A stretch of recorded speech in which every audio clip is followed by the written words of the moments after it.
All right, in this section, we're going to talk about silence.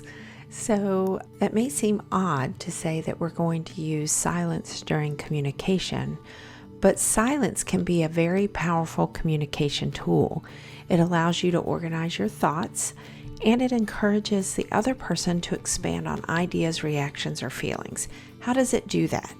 Because people are, quite frankly, uncomfortable with silence.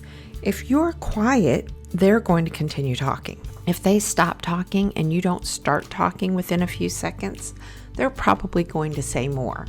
So that's why silence actually encourages the other person to expand on what they're saying. Try using silence during these times. When you're being asked a question, take a moment, be silent, and think about your response. When important points have been made and you need to digest them and analyze them and think about them.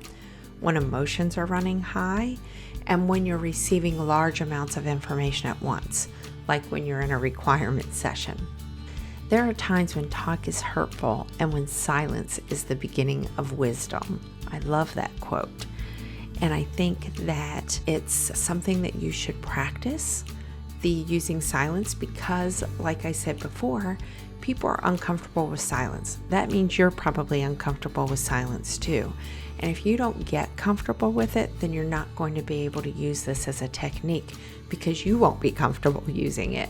So start practicing it even in your personal life with your children, your spouse, your partner, your friends. Try not responding right away when people say something. Try being silent for a few seconds and just see what happens and start practicing that and get yourself comfortable with the silence.